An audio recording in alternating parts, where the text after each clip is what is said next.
La la la la.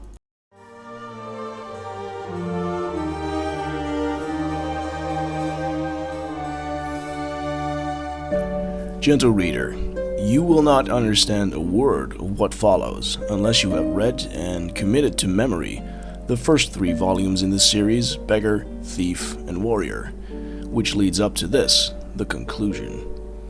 I encourage you to seek them out at your favorite bookseller.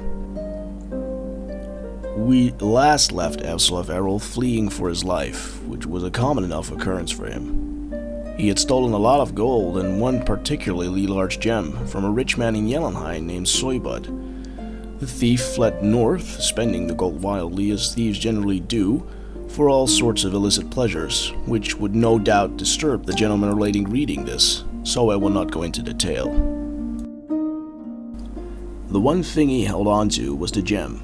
He didn't keep it because of any particular attachment, but because he did not know anyone rich enough to buy it from him. And so, he found himself in the ironic situation of being penniless and having in his possession a gem worth millions. "Will you give me a room, some bread, and a flagon of beer in exchange for this?" he asked a tavern keep in the little village of Cravenswold, which was so far north it was half situated on the Sea of Ghosts. The tavern keep looked at it suspiciously. "It's just a crystal," Eslaf said quickly, "but isn't it pretty?" "Let me see that," said a young armor-clad woman at the end of the bar. Without waiting permission, she picked up the gem, studied it, and smiled not very sweetly at Eslaf. "Would you join me at my table?" "I'm actually in a bit of a hurry," replied Eslaf, holding out his hand for the stone. "Another time?" "Out of respect for my friend, the tavern keep here, my men and I leave our weapons behind when we come in here," the woman said casually, not handing the gem back, but picking up a broom that was sitting against the bar. "I can assure you, however, that I can use this quite effectively as a blunt instrument. Not a weapon, of course, but an instrument to stun, medicinally crush a bone or two, and then, once it is inside." "Which table?" asked Eslaf quickly. The young woman led him to a large table in the back of the tavern where 10 of the biggest Nord brutes Eslaf had ever seen were sitting. They looked at him with a polite disinterest, as if he were a strange insect worth briefly studying before crushing. "My name is Lucifera," she said, and Eslaf blinked. That was the name Soybud had uttered before Eslaf had made his escape. "And these are my lieutenants. I am the commander of a very large, independent army of noble knights, the very best in Skyrim. Most recently, we were given a job to attack a vineyard in the Alto to force its owner, a man named Lernu, to sell to our employer, a man named Soybud. Our payment was to be a gem of surpassing size and quality, quite famous and unmistakable. We did as we were asked, and when we went to Soybud to collect our fee, he told us he was unable to pay due to a recent burglary. In the end, though, he saw things our way and paid us an amount of gold almost equal to the worth of the prized jewel. It did not empty out his treasury entirely, but it meant he was unable to buy the land in the Alto after all. So we were not paid enough. Soybud had taken a heavy financial blow, and Lernu's prize crop of jasbay had been temporarily destroyed for naught."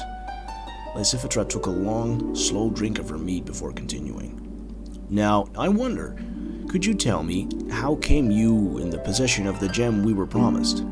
Eslaf did not answer at once.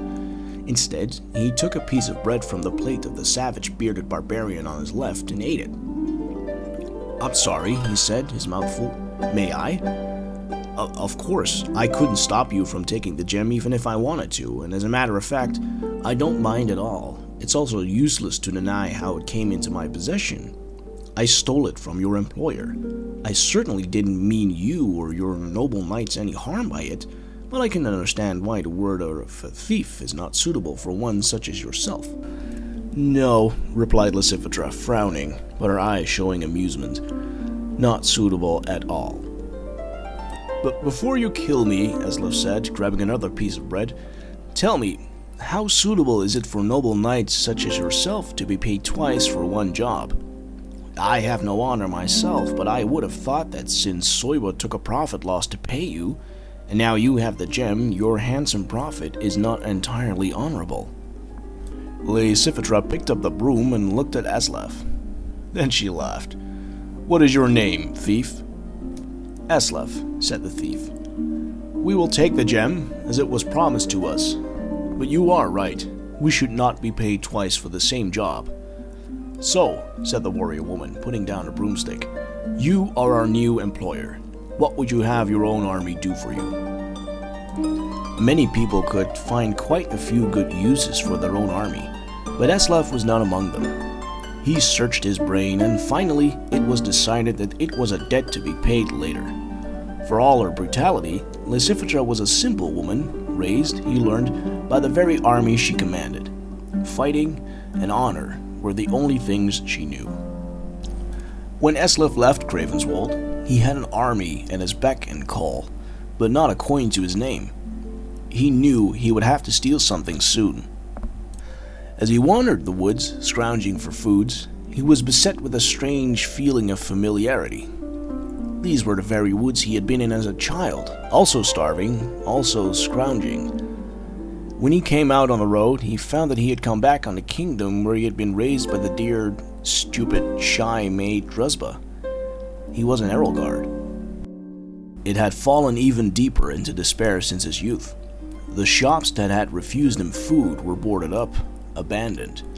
The only people left were hollow, hopeless figures, so ravaged by taxation, despotism, and barbaric rage that they were too weak to flee. Eslaf realized how lucky he was to have gotten out in his youth.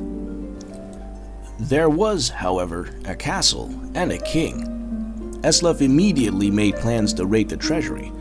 As usual, he watched the place carefully, taking note of the security and habits of the guards. This took some time. In the end, he realized there was no security and no guards. He walked in the front door and down the empty corridors to the treasury.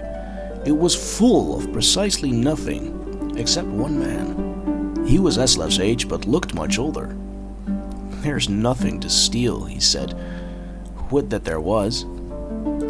King Enop, though prematurely aged, had the same white blonde hair and blue eyes like broken glass that Eslaf had. In fact, he resembled Soybut and Lysithra as well. And though Eslaf had never met the ruined landlord of the Alto, Lernu, he looked him too. Not surprisingly, since they were quintuplets. "So, you have nothing?" asked Eslaf gently. "Nothing except my poor kingdom, curse it," the king grumbled. "Before I came to the throne, it was powerful and rich, but I inherited none of that, only the title. For my entire life, I've had responsibility thrust on my shoulders, but never had the means to handle it properly. I look over the desolation which is my birthright, and I hate it.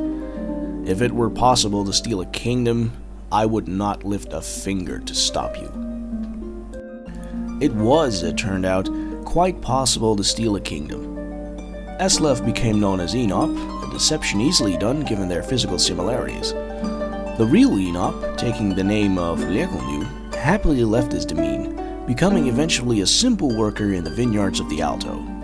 For the first time, free of responsibility, he fell into his new life with gusto, the years melting off him.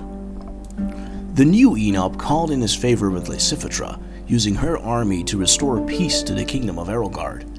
Now that it was safe, business and commerce began to return to the land, and Eslaf reduced the tyrannical taxes to encourage it to grow.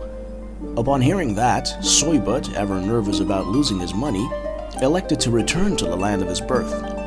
When he died years later, out of greed, he had refused to name someone an heir, so the kingdom received its entire fortune. Eslaf used part of the gold to buy the vineyards of the Alto, after hearing great things of it from Enop. And so it was that Erolgard was returned to its previous prosperity by the fifth-born child of King Etlaf, Eslaf Erol, beggar, thief, warrior of sorts, and king.